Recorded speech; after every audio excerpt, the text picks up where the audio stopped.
Texas, welcome to our weekly Texas Latino Conservatives Facebook Live, and we're really honored to have two great candidates running for the Texas House of Representatives. To your right and to my left is Will Douglas. He's running in House District 113, and to my right and your left is Luisa del Rosal in House District 114. Guys, welcome. It's a real honor to have both of you here. Thanks for having us. So we're going to be real brief because everybody's on a real busy schedule. So we're going to go right to Will, and I always start off the program with a little bio. So, it's like the 30-second elevator speech. Yeah, go. Will. Absolutely. Well, I'm originally from Oklahoma. I grew up in a small rural area in a blue-collar family, and the only person and he was a pharmacist. So I thought that growing up, if I wanted to be successful and be able to take my kids to Disney World, I needed to be a pharmacist. So that's what I did. I went to college and went to pharmacy school, and then moved down here to Texas and was presented with a number of opportunities. And now I own two independent pharmacies. So you adopted Texas, and of course, Texas has now adopted you because you're the Republican nominee for House District 113, right? Yes, sir. Absolutely. Texas has given me so many opportunities, and it would be selfish of me not to give back. Good. I like to hear that. Luisa del Rosal. Now, I know you. Yes. I've seen you in Houston. We met probably about a year ago, yes, right? We did. And so, one of the things I always love to talk about first is everybody's bio, and you have a very interesting one. You're not north of the Red River, you're south of the Rio Grande. Exactly right. So tell us a little about Luisa del Rosal. Thank you, Orlando. So, hi everybody, hola a todos. Soy Luisa del Rosal, la candidata republicano para el Distrito 114. So, it's, again, for those that are joining us, my name is Luisa del Rosal. I'm the Republican candidate for Texas House District 114. As my good friend Orlando knows, my story is a little different because I talk about my roots and my wings. So I'm from Mexico. Those are my roots, but Texas gave me wings. So I came to Texas, I followed the rules, and it gave me extraordinary opportunities. And that's why I'm running, because I am as ordinary as it comes. But this state, thanks to the Republican leadership that has given us unmatched prosperity, gave me and so many others wings. So I'm just trying to make sure that what was here, we take care of, we keep growing, and we make sure this continue to be the land of freedom and opportunity, because that's what it is for us that are immigrants, that are young, that are like Will, us millennials. He's an immigrant too. Yes. Absolutely. From Oklahoma. Absolutely. But that's what we're here for. We're fighting for to make sure that all of us can live in this American dream. So again, you guys, this is really what I live for. I'm really proud of these two young folks, and I say young, I started my political career 25 years ago, and like them, I was the Republican nominee for the Texas House of Representatives. And what's wonderful about this, again, here you got complete diversity. You have two immigrants, Luisa and I, and you have another domestic immigrant, Will Douglas from Oklahoma. But this is representative of the conservative values of our collective communities. Will, too many times we hear about, Republicans are just about, Caucasians and Anglos, and they don't reach out to communities of color. I was talking to you a little while ago. You got a pretty diverse community, right? Yeah, absolutely. We certainly do. And to your point, I think how the Republican Party can change that conception is by creating opportunities for people. Regardless of their skin color, and that's what my campaign is about. Is I've seen what the Republican leadership in this state has, the opportunities it's provided for me, and I want to make sure that it does that for everyone else. And when our party creates those opportunities, we need to be loud and proud about those and beat our chest a little bit and say, it was Republican leadership that created those opportunities for you, not necessarily the other parties, patting you on the head and telling you how special you are because of your skin color. It's about opportunities for people and economic prosperity. Correct. And Lisa, same experience for you? Have you felt welcome in the conservative movement and the Republican Party? Obviously, did you have a contested primary? I did not have a contested primary. So everybody knew Luisa del Rosal was running, so they got out of the way, right? They knew I came here to fight for really the values that you and I talked about all the time. It's about personal freedom, personal responsibility, about government getting out of our way, so we can better ourselves.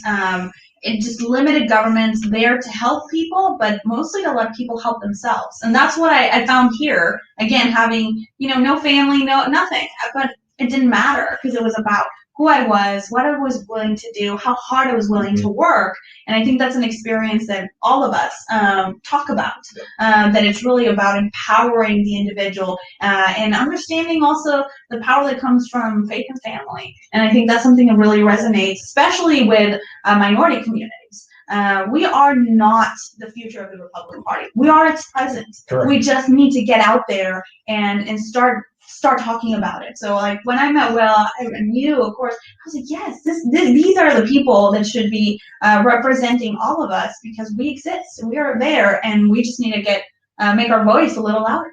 Yeah, I mean, this is again the beauty of the country is that, where could immigrants like Luisa del Rosal and Orlando Sanchez, both naturalized citizens, be part and parcel of helping run the greatest state in the greatest country in the world? Only in America, Will, does that happen. Will, I'm the first person to get a college education in my family. What was it like in your family? I was the first as well. Yes, sir. My dad was, he worked in a manufacturing plant for 40 some odd years. My mom was a substitute teacher at the school. So, but it was, for me, college was something that they always stressed, and that's how I was going to get those opportunities. And I, of course, had my uncle to look up to and kind of pattern myself after. And that's so important, but it still is. I moved here because I knew if I was going to be successful, it was going to happen here in Texas. And when we talk about the thousands of people who move here to Texas on a weekly basis, right. I moved here, but I understand what made it special. I'm not moving here to try to change it into something that it's not, to change it into California, to change it into New York. I want to keep Texas, Texas, because it's given me and so many others like Luisa and yourself these opportunities that other states just don't. Had I moved to New York, had I moved to California out of college, I wouldn't be where I'm at today. Yeah. And, both of our candidates, both in House District 113, Will Douglas, and House District 114, Luisa del Rosal, here in the Dallas area, they all talk about the importance of education. How important is education in your district and for your constituents? It's a top priority for House District 114 because this is a district that cares about bread and butter issues. And there's nothing closer to bread and butter issues than the education of your children. It is a great equalizer. It is the biggest gift my parents gave me. The ability to get an education and really use that to, again, empower myself. And I went to SMU, Pony Up, Fighting Words, best university in Texas. But again, for House District 114 is where can I give, my kids, bilingual education, talented and gifted education? Where can I make sure they are set up for success in whatever way to define success? College going, trades, whatever it is a top issue. And, my background in education really helps because I connect, I understand. Yeah. And a lot of the conservative Republicans watching us and a lot of folks in Texas get, they cringe a little bit when they hear bilingual education. Let me tell you, I'm not speaking for Luisa, but I'm going to talk to you about how I feel. I originally was opposed to teaching kids in public schools in Spanish, but I am for bilingual education. In fact, my daughter, born in Houston, Texas, is bilingual. She speaks Spanish. I think every child should be bilingual, whether it's German, whether it's French, whether it's Spanish, Portuguese, Chinese, it doesn't matter. That's the type of bilingual education we're talking about, making our kids ready to compete in the 21st century world. And I know your Spanish is a bit rusty. I'm fluent in Oklahoman. But I'm sure you value having multiple languages as an asset in your toolbox when you go out into the marketplace. Absolutely. And just, I can speak to my experience as a pharmacist. And, I have pharmacies that we have a lot of Hispanic patients. And so I have to make sure that I always have someone in the store that is able to speak Spanish, because if you don't, you lose an opportunity to make someone better. You lose an opportunity to really connect with your patients, with your customers. And that's one of the things that sets my businesses apart from a lot of our competitors, is that's something that I always have an emphasis on. Yeah, and it's real important that Will mention this. He is a pharmacist, and what's interesting to me is that he's just not a pharmacist at one pharmacy, but I understand you have several pharmacies. Yeah, yeah. And the question I had driving up here to Dallas from the great metropolis of Houston, Texas, because you guys are a suburb of y'all are a suburb of Houston, but anyway, fighting word. How is it in the marketplace when you have to compete with CVS and Walgreens and the giants? Yeah. I mean, does it make you a better entrepreneur? Oh, yeah. Do your patients appreciate the personal touch? Yeah, absolutely. And having independent pharmacies or being a pharmacy owner, you have to be scrappy to compete with the chains and the downward pressures from wholesale companies, downward pressure from insurance companies. That's actually one of the things I want to go to Austin to do is to make sure that these kind of shadowy middlemen that puts downward pressure on providers, that is double dipping out of taxpayers' pockets, that Texas puts an end to that. Other states have passed legislation to get that done, and Texas needs to be a leader on that, and that will improve or lower healthcare costs for everyone and improve access as well.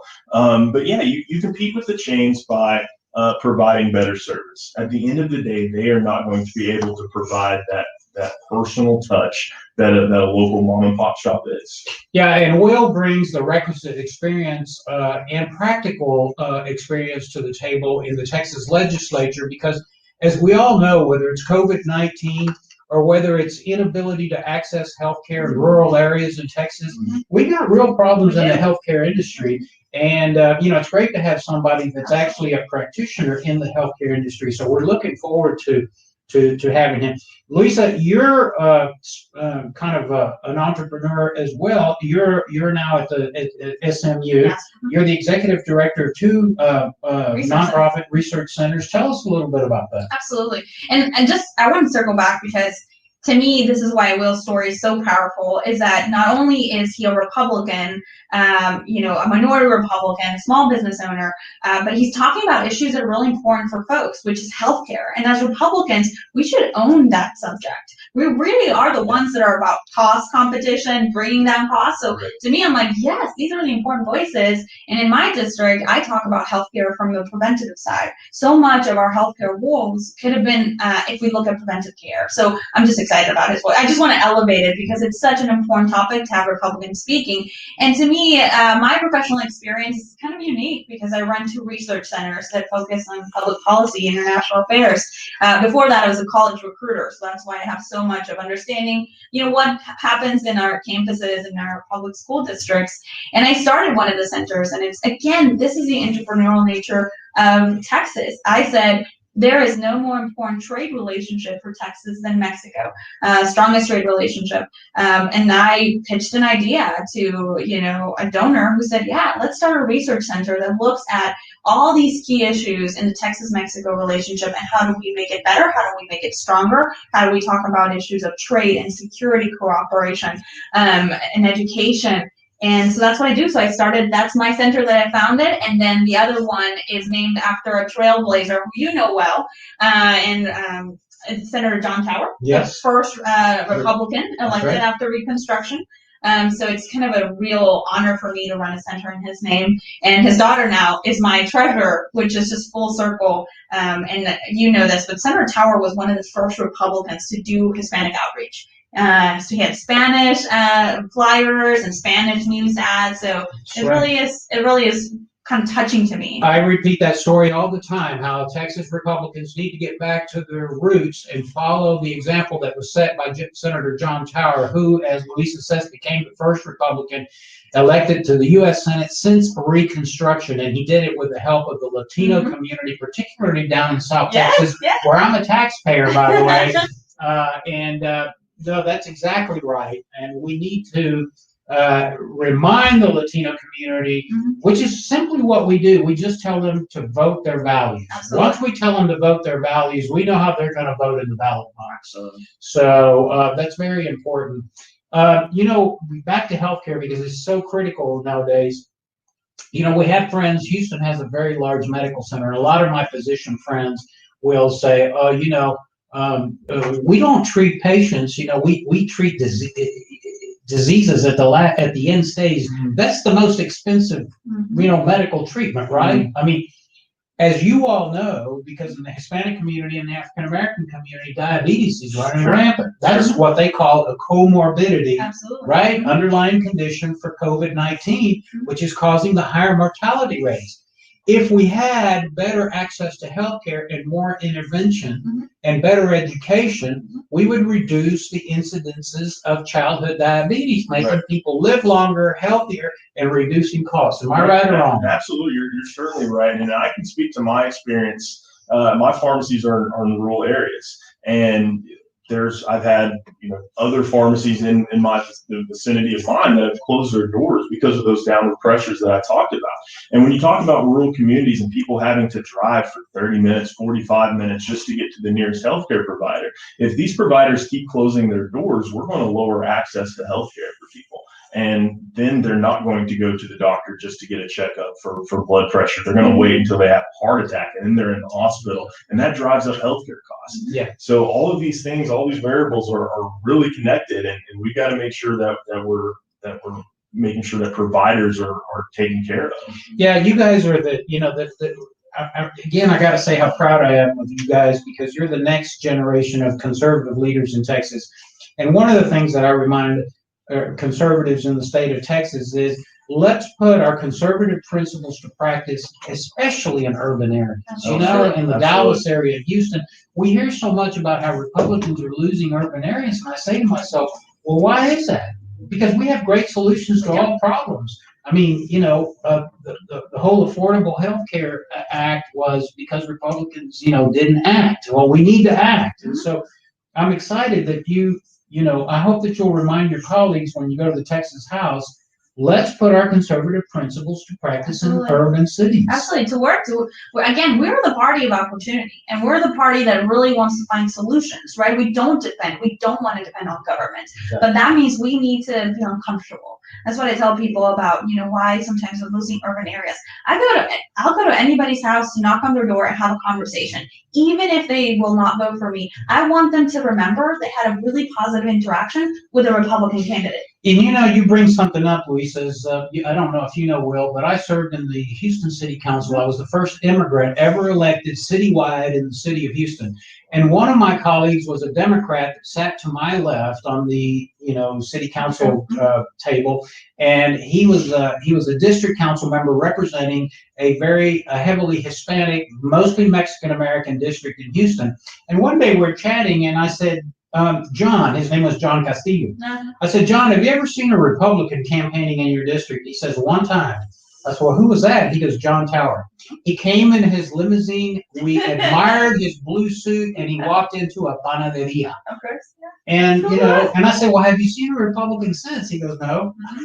No. So, roll up your sleeves and let's get to work in communities of color, right? Absolutely. And I have not encountered maybe one person who was upset, but most people are just like, oh, thank you for being here. And that will stay with them. It will stay with them that you are really, I always tell people, I'm about the service part of public service. I'm there to serve you regardless of if you voted for me, and let's talk about that and then find solutions together, because I do believe the Republican Party and conservative values, truly it's about conservative values, have the solutions for our communities, because it's about giving people freedom and opportunity. That's what we're all about. You want to know those two things? No more. So now I got to put the old, curmudgeon baseball coach cap on. Are you guys block walking in your neighborhoods? Because block walking is important. Yes, sir. Tell us about your block walking. Yeah, absolutely. And I think something that would resonate with your viewers is a couple of weeks ago, we put together a Latinos for Will coalition. I have a political director who's Hispanic himself, and he's really good at building relationships with people. And we had 50 Spanish-speaking volunteers that came, and we went and targeted specifically Hispanic surnames and a lot of people that only spoke Spanish. And those are voters that I wouldn't have been able to talk to and tell them my message of economic opportunity, but our volunteers were able to. And I think that that's something that's going to resonate. And I think that that's something that Republican campaigns have to do more of. Not be afraid of the cultural barriers, but just find ways to go and knock those doors down. Because at the end of the day, that's what we're wanting to do for people, is knock doors down and provide those opportunities.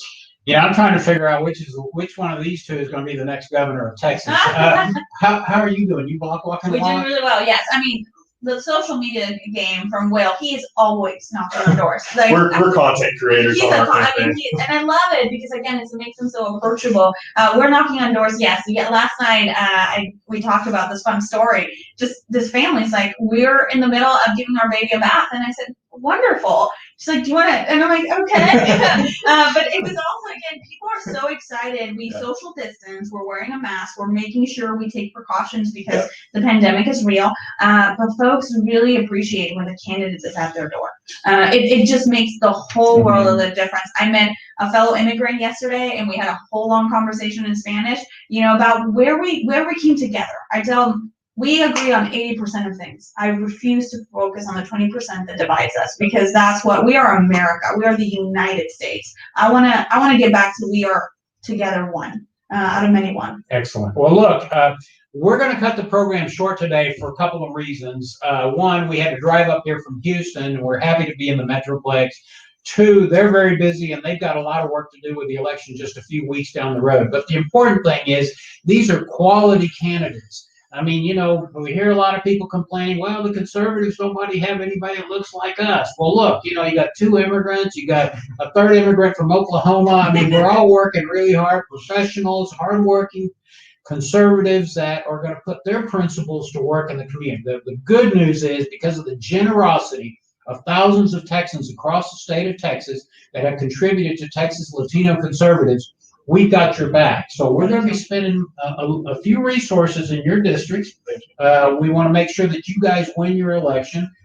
And we're also fortunate enough, I understand, to have a few extra dollars that we might get involved in a little ground campaign for you guys. So we're going to try to organize volunteers. So if you want to volunteer for any of our candidates, and we've targeted several candidates in the state of Texas, call us, go to our website, follow us on Facebook, TexasLatinoConservatives.com.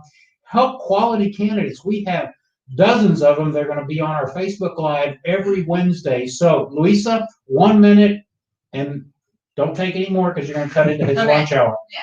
You go. Yeah, so thank you so much for just believing in us. I always ask people for three things. So, 1, I want you to pray for me because that's very important. Please, I believe in the power of prayer. 2, I need all your money. So LuisaForTexas.com, please donate. Every dollar counts toward building our momentum and getting back Texas House District 114. And 3 is what Orlando said. Help us out. Write postcards. Help us with letters. Come walk with us. We need you. I really believe in the power of a grassroots movement, and that's what I need you for. So go to our website, Luisa for Texas. That's LUISA for Texas.com, and you can do all 3 things there.